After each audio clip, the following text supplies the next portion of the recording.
It was always supposed to be different, wasn't it? A happy marriage, a family that stuck together, those quiet Sunday afternoons spent under the rustling oak tree in the backyard, the kind of life everyone dreams about when they first say, I do. But life, as it often does, doesn't follow the script. And I learned that the hard way. My ex-husband Nate and I were never a perfect match, but we tried. Or I did at least. He came from a long line of people who believed in tradition, loyalty, and what they called the right way to do things. I was more of the free spirit. Maybe that's where things started to fall apart, in the space between his right way and my let's figure it out as we go mentality. I spent years compromising, trying to fit into a life I wasn't entirely comfortable with, but for him, it was always about appearances. We had the house in the suburbs, the dog, and the kids we were supposed to have. But behind the well-maintained lawn and family dinners was a distance I couldn't bridge. The only real connection I felt in that family, beyond Nate, was with his father, George. George had been a calming presence during our marriage, someone who actually listened. In a house full of opinions, he didn't try to push his own. He'd sit with me on the porch, a can of beer in hand, talking about everything from old cars to the weather, sometimes in complete silence. He understood that silence didn't always need to be filled. With him, I never felt judged. He was always the glue that kept the family together, the one who did things his own way, with a quiet strength that Nate could never quite emulate. While Nate tried to take the reins, often with a tight grip, George had an unspoken power. It wasn't in how loud he spoke or how many rules he followed. It was in his calm assurance that life didn't need to be controlled. That's why, after our marriage fell apart, when I left Nate and moved into my own apartment, George was the one person I found myself leaning on. His old stories, his love of classic cars, and his knack for understanding what I was really feeling helped me rebuild. And then there was the car. The car was George's pride and joy, an antique, a 1965 Shelby Cobra. It had been in his family for generations, and from the moment I met him, I could tell it wasn't just a car. It was a symbol, a legacy. He'd always say, "This car's gonna be yours one day, kiddo," whenever I'd offer to help him clean it or check the engine. At first, I thought he was just being kind, but over the years, his words started to feel like more than just idle chatter. He genuinely meant it. When I was married to Nate, George would sometimes ask if I could take the car out for a spin just to keep it in good condition, he'd say. But really, I think he wanted someone who appreciated it as much as he did. I had no idea how much that car meant to George until he passed away. Nate and I had been separated for over a year by the time the call came. I hadn't spoken to George in months, but I knew he wasn't in the best health. His wife, June, had passed away the year before, and I could tell the toll it had taken on him. Even so, the news hit me harder than I expected. I wasn't prepared for the emptiness that followed. It was a small funeral, just close family. Nate was there, of course, but we didn't speak much. The rest of his relatives gave me sideways glances, clearly still uncomfortable with the way things had ended. I tried to focus on the good memories of George, but in the back of my mind, I couldn't shake the thought, what would happen to the car? I hadn't seen it since the day he let me take it for a spin around the block last year. 2 weeks later, I received a letter. The law firm George had used for years had sent it. When I opened it, my heart skipped a beat. Among a few other personal items, some jewelry, a collection of books. George had left me the car. His will had been updated just 6 months before he passed, and clearly he wanted me to have it. I didn't tell Nate right away. I wasn't even sure how to bring it up, but when I did, his face turned red. He was furious, more so than I expected. "That car was supposed to be mine," he snapped, voice tight. "It's always been in the family. It's my inheritance." I blinked, confused by his reaction. "But Dad left it to me, Nate." "Exactly. It's mine by rights. I should have gotten it, not you.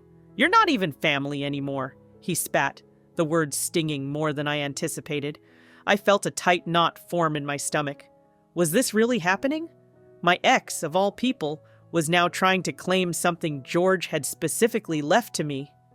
"You're going to give it to me," he demanded, his tone leaving no room for argument. "I don't think you understand," I said, voice shaking. "The car is mine now. It's in the will. You don't get to just take it from me." He sneered. "We'll see about that."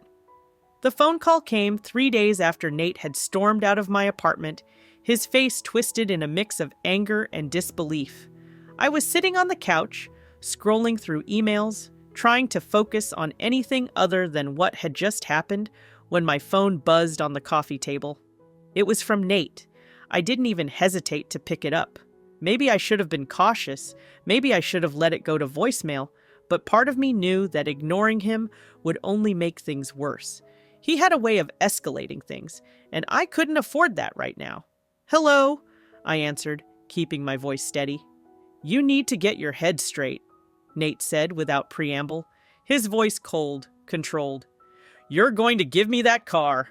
I bristled, my fingers tightening around the phone. "I'm not giving it to you, Nate. The will—" "I don't give a damn about that will," he interrupted, his voice rising. "You're not taking what's mine." I was silent for a moment, the weight of the words sinking in. I didn't know how to explain to him that this wasn't about ownership in the way he saw it. This was about something deeper, a gift from a man who had meant so much to me, not just as a father-in-law, but as a friend. "It's not yours. George left it to me." "That's bullshit," he snapped. "I'm his son. I'm the one who's supposed to get it. You have no right to hold on to it. You're just holding it for me."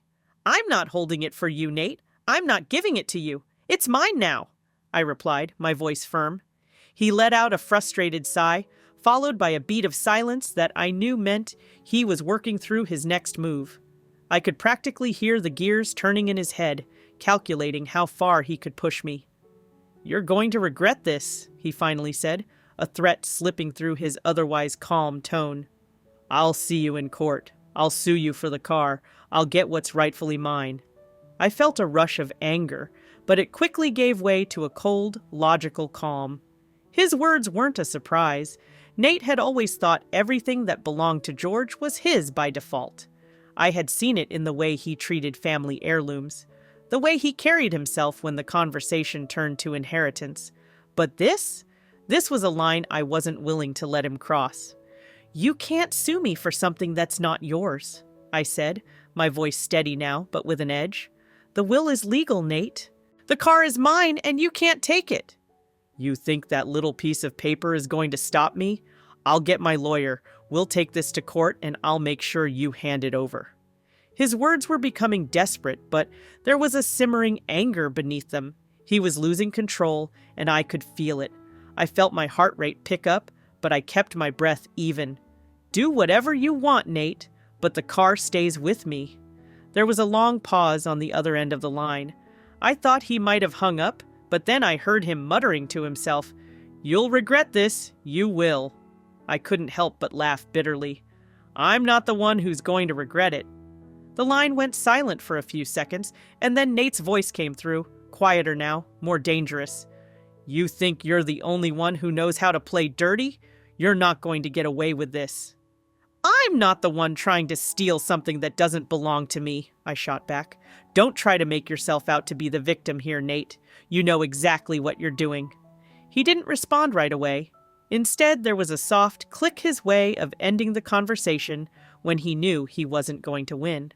I stood there, staring at the phone, my hand still gripping it tightly. I wasn't sure what his next move would be, but I knew one thing for sure. I wasn't going to back down. The legal battle had begun, and I was ready. I sat down at the kitchen table, the adrenaline still surging through my veins. I wasn't just fighting for the car. I was fighting for respect for George's memory, for my own peace, and most importantly, for my ability to stand up to someone who thought they could walk all over me. I didn't care how much he threatened me or how many lawyers he could bring to the table. I had something he couldn't touch: the will, the legal proof that George had wanted me to have it. That was enough for me. And if he wanted to make it ugly, well, I was ready for that too. The days that followed Nate's initial threat were like a slow-moving storm, each passing hour bringing a heavier weight of tension. At first, I tried to convince myself that he'd back down, that this was just his way of throwing a tantrum, because things didn't go his way. I told myself that family would eventually intervene, that they'd see how ridiculous he was being, and I wouldn't have to engage with his petty demands. But that's not what happened. Instead, the phone calls kept coming, each one more insistent than the last. Nate's tone was always the same, demanding, entitled, and dripping with a sort of smugness that I found infuriating. He seemed to think that somehow he could bully me into submission. And for a while, I honestly wondered if he could. I had never been a fighter, not in the way he was, always brash, always loud, always getting his way. I wasn't used to confrontation like this. The first couple of calls were mostly about guilt-tripping me. "You know this is the right thing to do," he'd say. "The car is meant for the family. You're just holding on to it out of spite." At first, I tried to be calm, rational, explain why this wasn't just about a car, but it was no use. He didn't care about why. He cared about getting what he wanted. The third call was different. Nate had lawyered up, and he wasn't messing around. The email came first, a formal letter from his attorney demanding that I hand over the vehicle. Apparently, I had 3 days to comply, or else they would take legal action. I remember reading that letter, my eyes scanning over the formal language, my fingers trembling slightly as I realized just how serious this was becoming. I felt a wave of panic. Nate wasn't joking. He wasn't bluffing. This wasn't just an argument anymore. It was a battle, and I was on the defensive. But then, after a moment, I reminded myself, I had the will. The will was my shield. I wasn't going to let him push me around like this. I forwarded the letter to my attorney.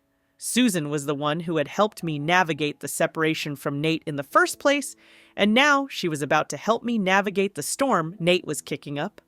I sat in her office a few days later, going through everything with her, trying to focus through the haze of nerves. Susan was calm, as always. She was the kind of lawyer who exuded quiet confidence, which was exactly what I needed in this moment.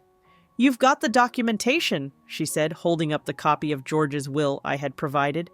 "There's no case here, not unless he has something substantial to challenge it, and he doesn't." I nodded, still feeling a tightness in my chest. But Nate's not going to just let it go. I know him. He'll push this as far as he can. He can threaten, but he can't force you to give up the car. And without grounds to contest the will, he doesn't have a leg to stand on, Susan assured me.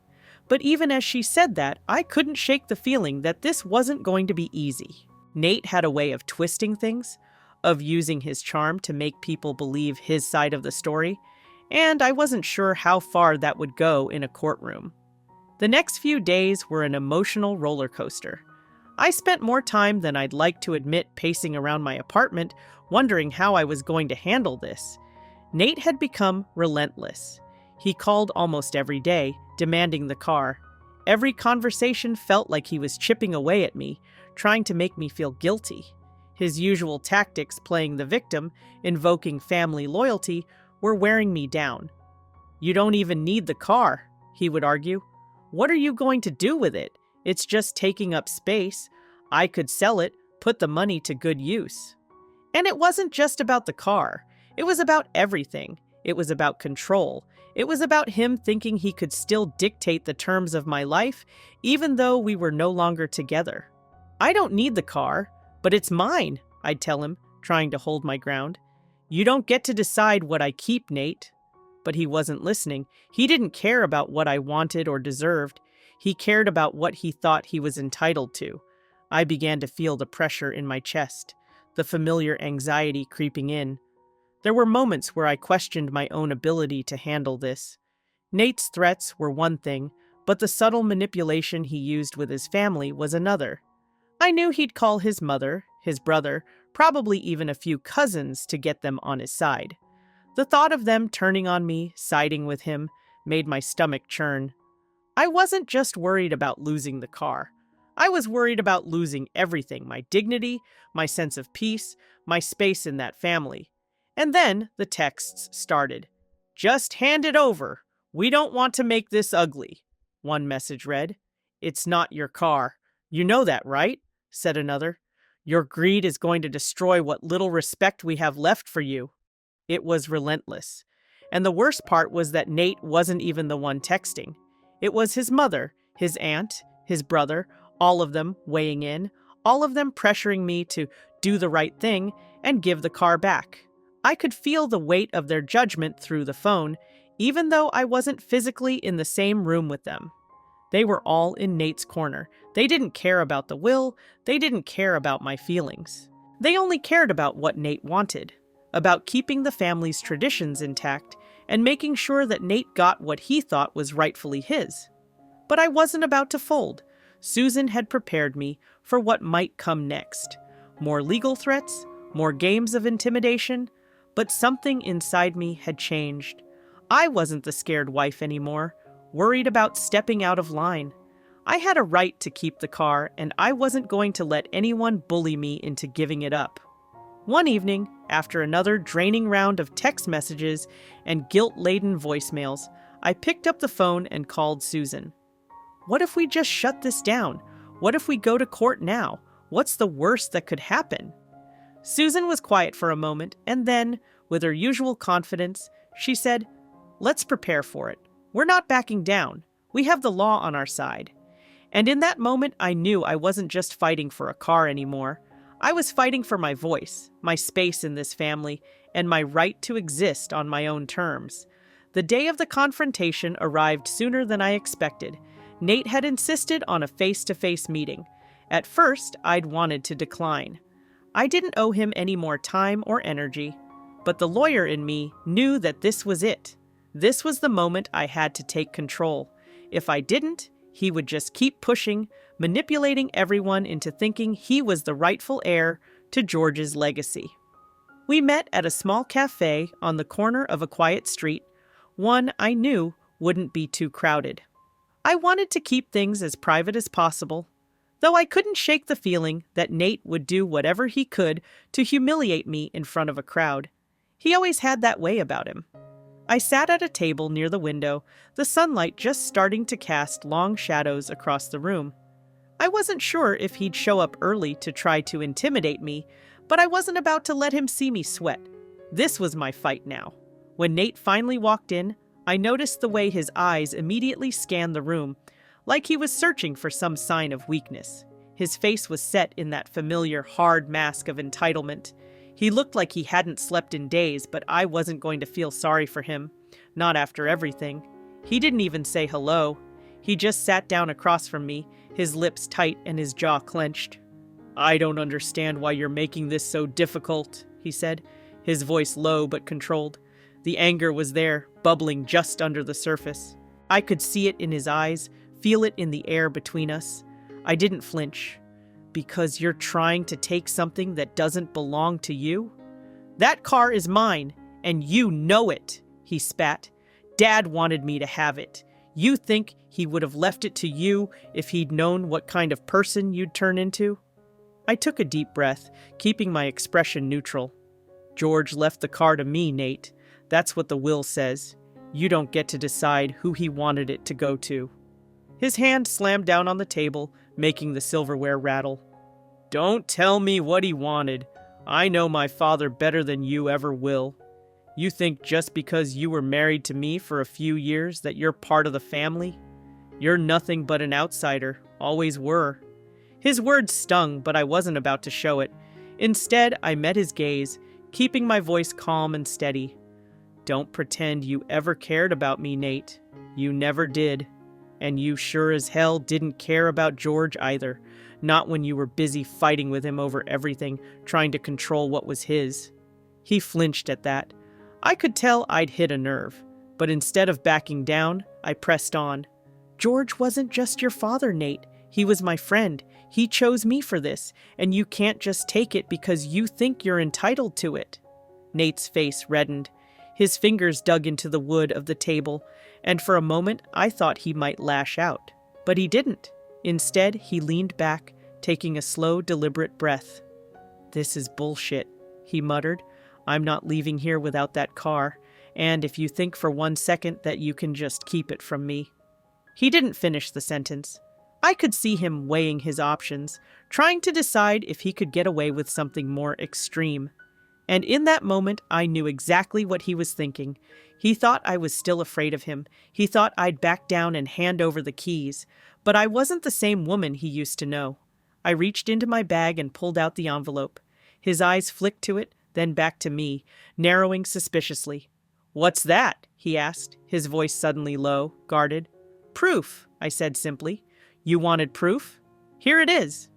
I slid the notarized will across the table toward him. His hand hovered over it for a second, as if unsure of what to do, then he grabbed it, his fingers shaking slightly. I watched as he read it, his face slowly losing its color. First his brow furrowed, then his mouth tightened, and finally, I saw the moment of realization hit him like a ton of bricks. The car wasn't his, it never was. "What the hell is this?" he demanded, his voice rising again. This isn't right." I could feel the satisfaction curling inside me. It wasn't enough just to have the car. It wasn't even about winning this fight. It was about showing him that I was done with his manipulation, done with his games, done with feeling like I owed him something. "You wanted to take something that wasn't yours?" I said calmly.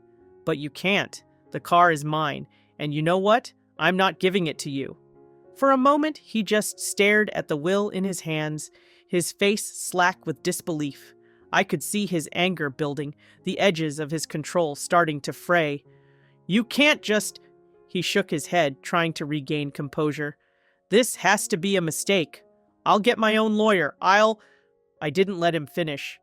"You can get all the lawyers you want, Nate. The will is clear. It's notarized. You don't have a leg to stand on." His face twisted with a mixture of rage and humiliation. The words I'd been expecting finally spilled out. "You'll regret this. You'll regret not giving it to me." I leaned forward, my voice cutting through the tension. "No, you'll regret it, Nate. This is over." I stood up, gathering my things, watching as he remained frozen, still staring at the will like it was some kind of foreign object. His hand was still clutched tightly around it, but the fire in his eyes had dulled. The facade had cracked. "I suggest you take that and go. You've already lost," I said, my voice final, unyielding.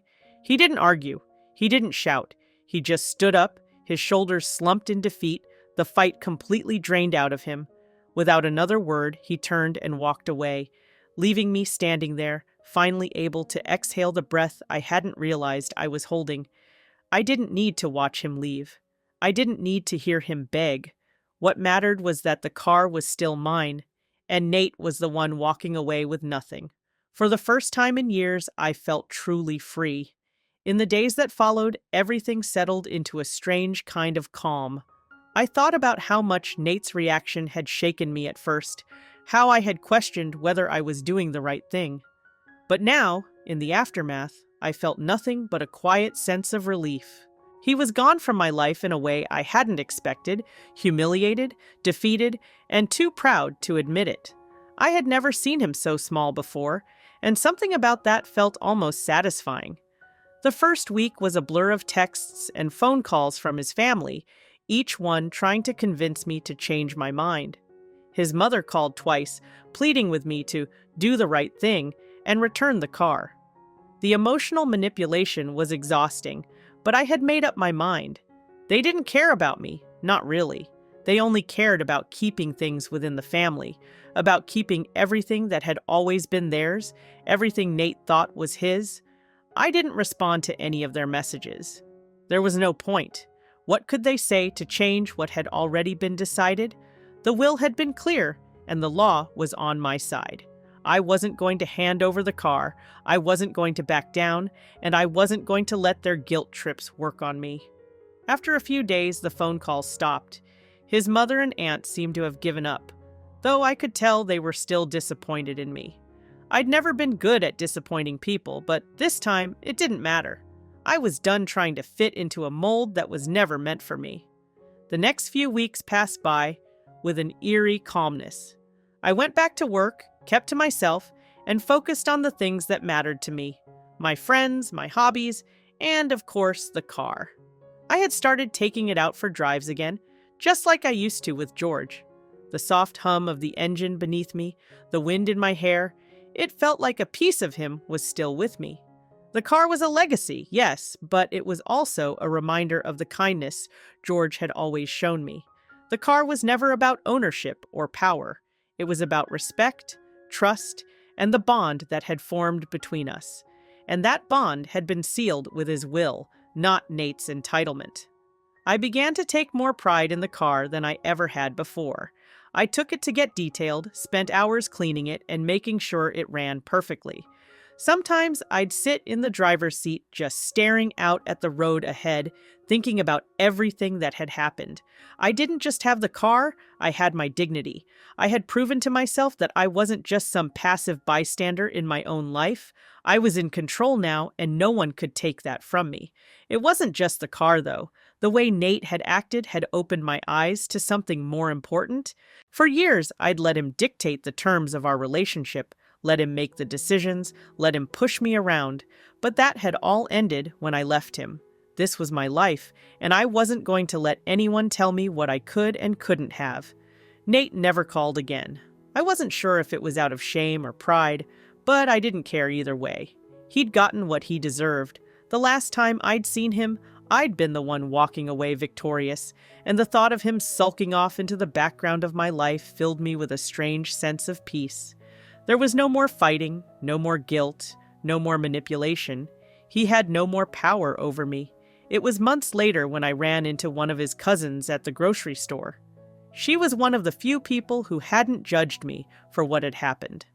"I just wanted to tell you that a lot of people were shocked by Nate's behavior," she said quietly, glancing around to make sure no one was listening. "I didn't think he'd ever do something like that, especially after everything George did for him." Her words surprised me. "Really?" She nodded, her eyes sad. "He thought it was his car. But a lot of us knew George cared about you too. I think deep down Nate's just angry at losing control, losing the one thing he thought would keep him in charge." I could hear the sympathy in her voice, but I didn't want it. Nate's control over me had ended the moment I walked away from that meeting, the moment I stood up for what I knew was right. And though I appreciated her honesty, I didn't need to hear her excuses for him. I didn't have to justify my actions to anyone anymore. A few days later, I took the car for a long drive, just as George would have wanted. It felt like I was driving with him again, his presence in the back seat, steady and reassuring. I didn't need Nate's approval. I didn't need anyone's approval. I had the car, I had my peace, and for the first time in a long time, I felt like I was exactly where I was supposed to be. I thought back to all the times I had doubted myself, all the times I had second-guessed my decisions, wondering if I was making a mistake. The truth was, this wasn't just about the car. This was about learning to stand up for myself, to stop letting people like Nate walk all over me. I had reclaimed what was mine, and for that, I would never apologize.